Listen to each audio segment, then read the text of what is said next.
কথায় আছে নদীর একুল ভাঙে অকুল গড়ে। ভারত কানাডার সম্পর্কও যেন তাই।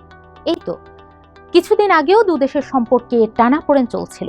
একে অপরের কূটনীতিকদের বহিষ্কার ও ভিসা কার্যক্রম বন্ধ ছিল।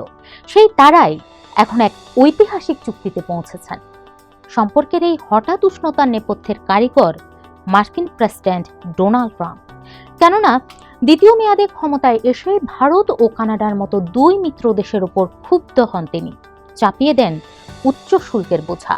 যুক্তরাষ্ট্রের এই ধাক্কা সামাল দিতেই এবার হাতে হাত মিলিয়েছেন নরেন্দ্র মোদী ও মার্ক কার্নির সরকার। করেছেন বেশ কিছু চুক্তি। ভারত কানাডার চুক্তির হিসেব কষব। সঙ্গে আছি আমি, বর্ণা দাস।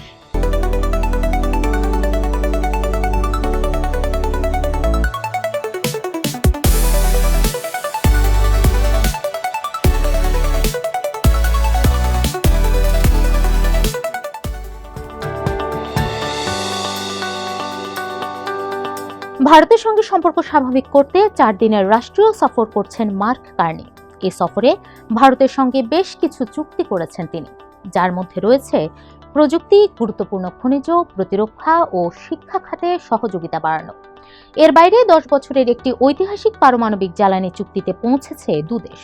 এছাড়াও মার্কিন শাস্তিমূলক শুল্কের উপর নির্ভরতা কমাতে চলতি বছরের মধ্যেই মুক্ত বাণিজ্য চুক্তিতে পৌঁছানোর ব্যাপারে সম্মত হয়েছে তারা। অথচ কিছুদিন আগেও এই দুই দেশের সম্পর্কে টানাপোড়েন চলছিল।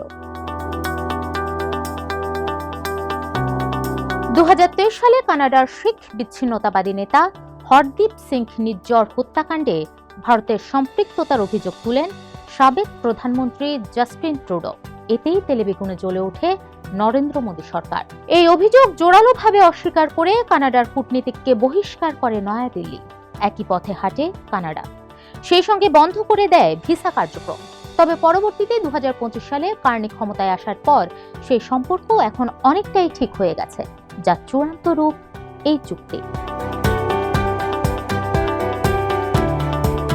দিল্লির হায়দ্রাবাদ হাউসে বৈঠকের পর দুদেশের দীর্ঘদিনের সম্পর্ক, অভিন্ন লক্ষ্য ও জনগণের মধ্যে ঘনিষ্ঠ যোগাযোগের কথা তুলে ধরেন মোদী ও কার্নি।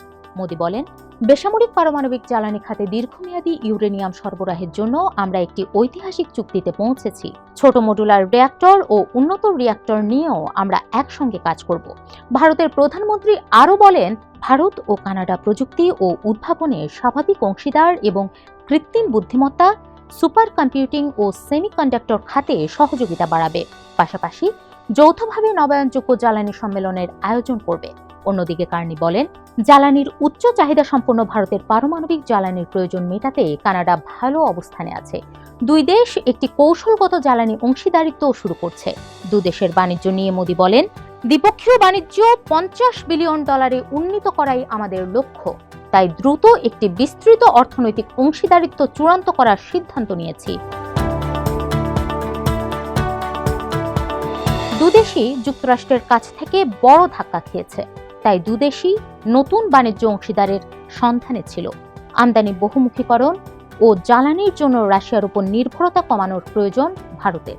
অন্যদিকে শতকরা 75% রপ্তানি যুক্তরাষ্ট্রমুখী হওয়ায় বিকল্প ভাবতে হচ্ছে কানাডাকেও। সেই হিসেবে দুদেশের সম্পর্ক স্বাভাবিক করে নেওয়া ও চুক্তিতে পৌঁছানোকে বাস্তবধর্মী বলেই মনে করছেন বিশ্লেষকরা। তাছাড়া জনমত জরিপেও দেখা গেছে, কানাডার বেশিরভাগ মানুষ এখন ভারতের সঙ্গে সম্পর্ক স্বাভাবিক করতে আগ্রহী।